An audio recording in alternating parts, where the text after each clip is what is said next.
Bienvenue à ces bulletins d'information, mesdames et messieurs, vous êtes sur Mandico Télévision.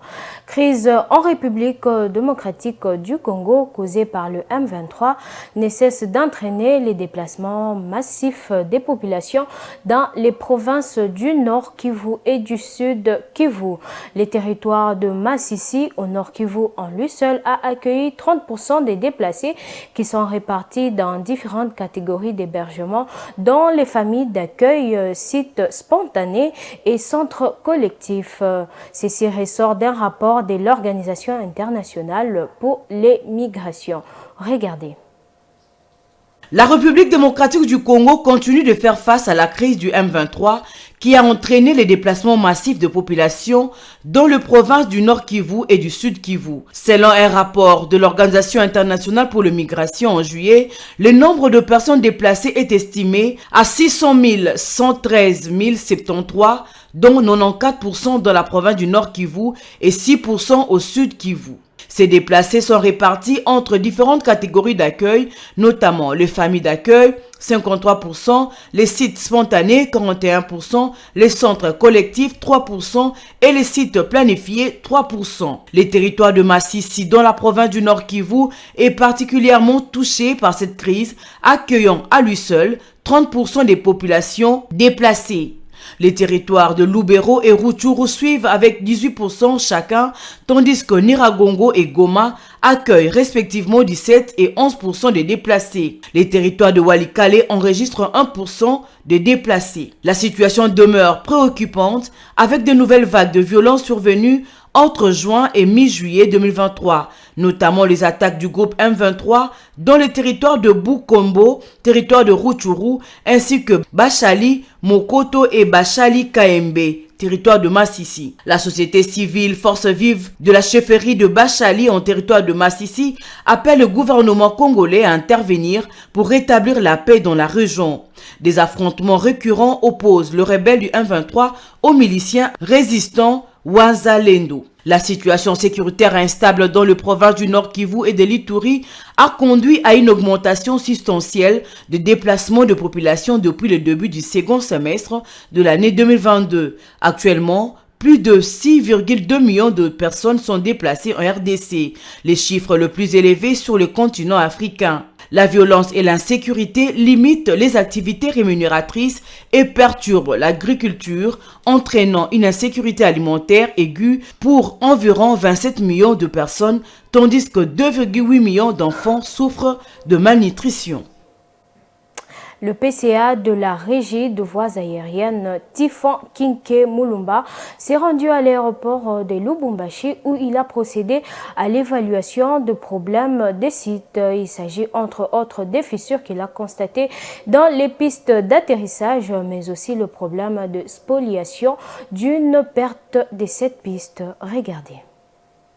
Le nouveau comité de la Régie des voies aériennes, RVA, se fixe pour objectif d'assurer la sécurité aérienne et doter le pays d'infrastructures aéroportuaires répondant aux normes. Après l'aéroport de Njili et de Ndolo, le professeur Trifon Kinke Mulumba est arrivé à Lubumbashi accompagné des membres du conseil d'administration et du DG de la RVA. Le nouveau PCA a voulu se rendre compte des conditions de travail et de la qualité des infrastructures dont dispose le régulateur aérien dans la province du Haut-Katanga. Je viens ici voir finalement qu'est-ce que la RVA a comme problème. Au lendemain de son arrivée, le président du conseil d'administration de la RVA, Trifon Kinke Mulumba, a procédé à une visite d'inspection en commençant par visiter les installations aéroportuaires dans la piste d'atterrissage. Il a constaté quelques fissures qui nécessitent une rénovation selon Marie Omanga, commandante de l'aéroport de Luano. D'un service à un autre, les membres du conseil d'administration se sont rendus dans l'espace aéroportuaire où une partie de la piste est spoliée, des constructions anarchiques. Il a rassuré que tout sera mis en œuvre pour récupérer les biens de la RVA. On a vu la spoliation intenable des terrains qui appartiennent à la régie des voies aériennes. Nous allons réagir à cela. Ce qui appartient à la RVA doit revenir à la RVA. Notons que le PCA de la Régie des voies aériennes, le professeur Kinkemu Lumba, a encouragé le commandant de l'aéroport de Loano pour le travail abattu. Et enfin, il a présidé une réunion de prise de contact, question de donner ses nouvelles orientations assises sur la sécurité aérienne. Et enfin, l'ambassadeur itinérant du chef de l'État, Félix Antoine Tshisekedi, Claude Imbalanki, est actuellement dans la ville de Kikwit, dans le Grand Bandundu, où il poursuit des activités qu'il réalise dans cette partie du territoire national. Il a procédé au lancement de l'établissement urbain de la société Transco. Suivez.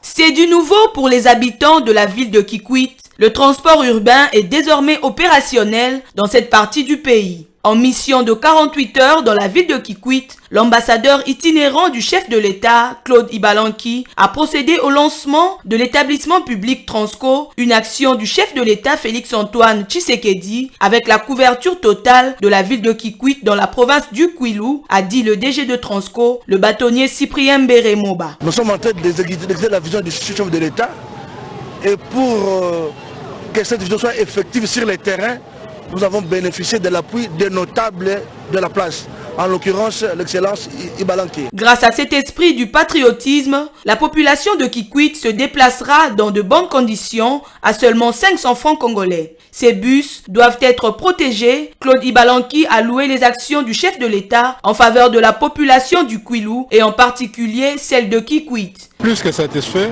c'est la première fois dans son histoire que la ville de Kikwit a un transport public. Et un bus Transco avec toute la sécurité qui l'accompagne pour 500 francs. C'est la gratuité du transport que le chef de l'État apporte à la population congolaise en général et de Kikwit en particulier. Les bénéficiaires, par l'entremise du maire de la ville de Kikwit, Abbé Ngiama, remercient Félix Antoine Tshisekedi pour ce geste à ses enfants. Nous avons reçu de bis, donc nous serons les premières personnes à bien protéger ces bus ici. Ce premier lot des bus Transco mis à la disposition de la population de Kikwit par le président Félix Antoine Tshisekedi Tshilombo ont été présentés par une caravane motorisée en couleur et présidée par l'ambassadeur itinérant du chef de l'État Claude Imbalanki et Kolomba. C'est déjà la fin de ces bulletins. Je vous dis à très bientôt sur Mondico Télévision.